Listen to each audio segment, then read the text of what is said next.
Las Vegas Discount.net's the best there is. Save up to 50% on your next Vegas trip. And travel, rental, shows, and tours. Find the deals you're looking for. Las Vegas Discount.net. Las Vegas Discount.net. If you're going to Vegas for deals that are the best, visit Las Vegas Discount.net. Are you ready? Welcome to humanity. This is our one. Whatever it takes, we got to say whatever it takes is what it took. This is Brock Lesnar, and you're listening to Fight Net Radio. Yo, hi, this is Sugar Ray Leonard, and you listen to Fight Net Radio. Ladies and gentlemen, it's time to listen to Fight Net Radio. Lee Harvey Oswald, what's your name? How am I supposed to know you? This is Frank Shamrock. You're listening to Fight Net Radio. Hi, this is Mia, the Knockout St. John. You're listening to Fight Net Radio, and there's no way I would ever touch Lee. This is Chuck Jackson.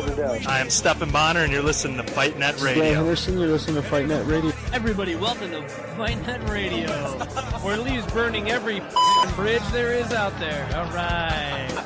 Hi, this is Manny Pacquiao. I'll fight anybody on FightNetRadio.com. I mean, this is ridiculous. It's a radio show. It ain't a 1-hour television spectacular. And good morning. Hi, everybody. Welcome to Fight Net Radio. Lee Honish, Andrew Labouche. I thought about doing the entire morning as Bob Arum just to be funny. But I realize now, because Andrew has a situation brewing at his house, that I can't make you laugh too much today. We have to be serious. It does. No, at a certain point, it is going to go off. We're just going to have to get it out of the room. Keep you guys... Yeah, go ahead. No, go ahead. Explain the situation. There is a 2-year-old sleeping in the bed right now this morning. Not just any 2-year-old. If you keep up and track of this is the candy-guzzling rock star. I don't even know how to describe your son. He's a small you. He was at the beach yesterday, right? Yeah. Wanted to tackle the waves. You know, Moana, what is that Disney cartoon? Yeah, it's Moana. You got it right. Is it? Yeah. With the rock? Yeah, that's their cartoon right now. He only lasted, you know what? A 2-year-old wouldn't even last a few seconds in the ocean. He was almost gone. I mean, waves hit him from both sides. Boom, he's down. Now he's saying, Dad, hold on to my hand. Really funny. He didn't last too long. Junior did all right. Junior was out there in the waves running around, but no, Giovanni, no balance yet for the waves. Awesome. Yeah, it was pretty good. So here's a quick update on everything that's going on as we get ready for Fight Week, and we are close to Fight Week, Andrew. It's very exciting. So I'm going to interview, there's a Box Fan Expo coming up next in 2 weeks in Las Vegas on the 15th. I will be interviewing the guy who started the event and adding it to next week's show. Pre-recorded, not live, because I just don't have the patience for that.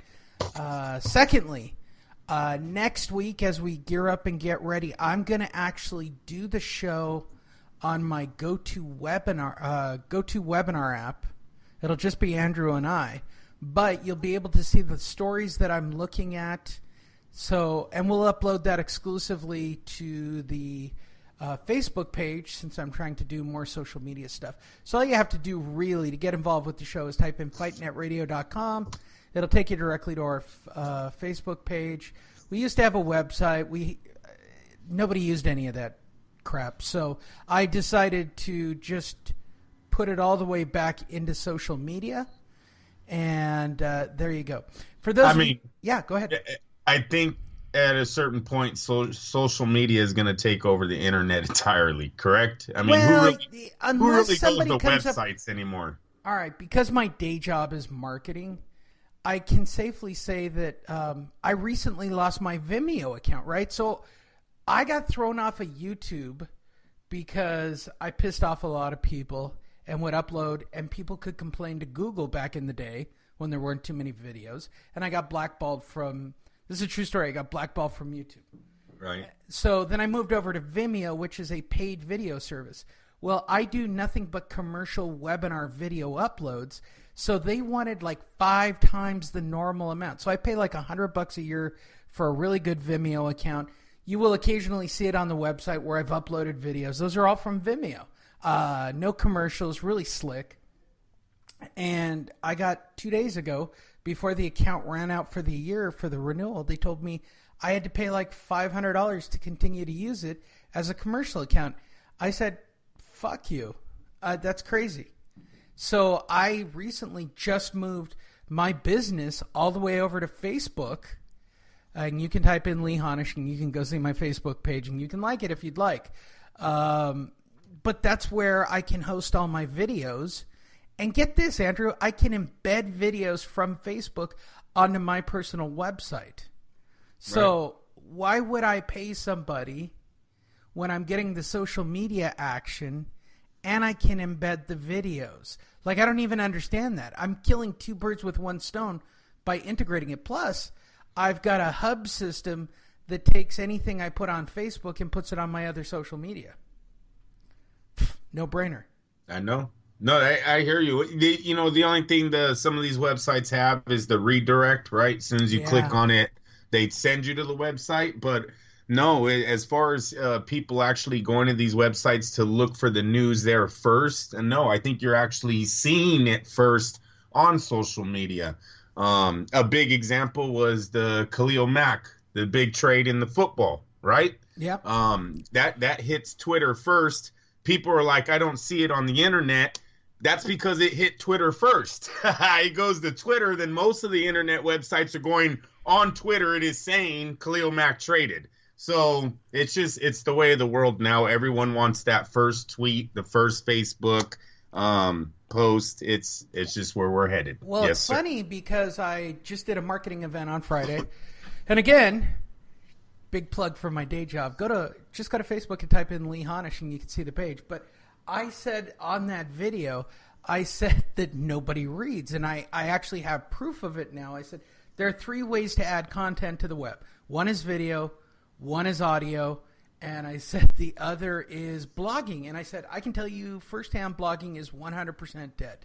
I said, I read for one of my shows. I read articles verbatim. And I think that my co-host, and I think I even used your name, I said, Andrew and I are constantly amazed that never a day goes by that I read an article that wasn't written poorly, constructed badly, missing grammatical stuff. And I said, I'm an idiot. Okay, when I physically write, I'm an idiot, but I'm smart enough to have somebody edit it. And it just shows me, especially in the boxing community, I understand that people want to read, and I understand that people want physical, tangible stuff, but it's got to be going away at some point based on the way Facebook is, certainly for our sport. This is getting into like a whole... I feel like we'll get out of it. I feel like we should have edibles, Andrew, and like just start. It's alive. It's alive. The child's moving. Oh man, hold on. He's just rolling over. All right, he's back down. All right. Hi everybody, welcome to Fight Net Radio. There's your little update. We should do edibles and talk about the semantics and the marketing of boxing. I could probably do it at the Box Fan Expo. They should give me time to teach these people how to do marketing to boxing fans. But I digress. You guys came here not to learn about how to market. Are you happy this morning, Lee? I'm all right. It's a day off, dude. The best pass rusher in the division, the conference, is now out. You didn't wake up. Okay. We're going to talk football for a quick second. Oh, come on, dude. Hey, come on. Hold on. It's football season. We have people that probably listen to the show that are not regulars, right? Your family, they already know we're going to talk about football a week away from football. So I'm going to make this very clear for everybody who listens to this podcast. For the next 20 weeks, there will be a football segment. Andrew and I, our second favorite, no, it's probably our first favorite sport, with boxing being second. I'm just being perfectly honest to everybody who listens to the show. I don't know. Yeah, well, it's a close one for me. Very close. Gray, and you bleed black and silver. Okay, but let's put this into perspective here, right? Chavez versus Taylor. Dude, I was okay. Again, we had this debate. Hold I was on. at these fights. Darn it. Well, do it. Okay, Lee, but I'm just saying. Super Bowl, Chavez Taylor, Trinidad Hoya, right? Tyson Lewis. Which ones do you choose? No, I can prove to you that football is more important in our lives than boxing. You want me to prove it? I'll prove it. How's this? What is literally the worst Raider season you've ever had to endure? Shoot, weren't we 2-14 out of the last 15 years? Okay, I actually had to go through a 1-15 season. All right, and I watched every game. And we averaged 4-12 for like 10 years. Okay, would you literally watch the same boxer get his ass kicked for 15 straight weeks? Oh yeah. No. Right? Yeah, that's a good one. Good one, Lee. Yes, sir. That's, by the way, all of you listening going, wow, that somehow made some kind of weird sense. Fuck. Yeah, it does. It does. Every year we're back. Like Philadelphia fans, you guys took an ass kicking for a long ass time before you got, the Cunningham era, and then you get to the Foles era. Like, I completely understand Philadelphia's angst, right? Like all these teams with like long shit periods. The Raiders are like one of those MMA fighters that are 15-15 and they still got on pay-per-view. Is that what you're saying? Right. I'll go a step further. If Diego De La Hoya was 1-15 in his first 16 fights, come on. Yeah, he's gone. We're not watching him. Come on, we can barely watch people we know like Robert Guerrero, who's lost his last 5 fights. And we know him. We like him. We still quietly cheer for him and want him to do well, but like I'm not dropping what I'm doing on a Saturday night to watch Robert Guerrero get his head kicked in again. I'm going to say this about what happened this weekend, and that's it. Even if you leave the Las Vegas situation out of Mark Davis's finances, hater, this league has passed him up. Lee, they gave that man a $67 million signing bonus. Anyone who follows the Raiders knows the Raiders were after. Are we talking about Khalil Mack now? Yes, of course. Hold on. Look, you guys listen to me. Listen to me, though. Here's the problem. Donald signed first. No. Look, you had the problem when Larry Donald signed first with the Rams. I was going to tell you 2 years ago, so I'm way past Larry Donald. Yeah. 2 years ago, we were after Ndamukong Suh. And Ndamukong Suh chose the Miami Dolphins over the Oakland Raiders. And you know what they told us? The insiders on the radio told us the next day? They said the owner of the Miami Dolphins, and Lee, I promise you, if you go back and tape, we talked about it. I told you this. The owner of the Miami Dolphins signed a $60 million signing bonus right in front of the man. He said, Mark Davis doesn't have $60 million in his account. That's what he said on air. And now you go 2 years forward, we lost the best defensive player in possibly the whole league because of a $67 million signing bonus that Mark Davis cannot match. He couldn't match it 2 years ago when the stadium wasn't there, and he can't match it today. I'm telling you, this league has outgrown him. You know what I heard? Oh, if Al was here, he would have signed him. No, he wouldn't have. The money's not there. Right.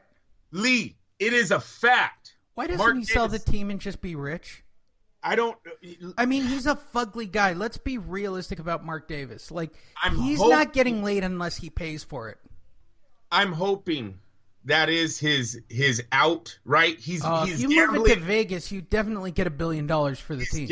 Well, look at if you move it to Vegas, they have an out in Las Vegas and they have an empty contract in Oakland. So the investors that purchase the Raiders will have a decision to make because there is no connection to Las Vegas. There's going to be a stadium there for it. Oh, yeah, UNLV, whatever.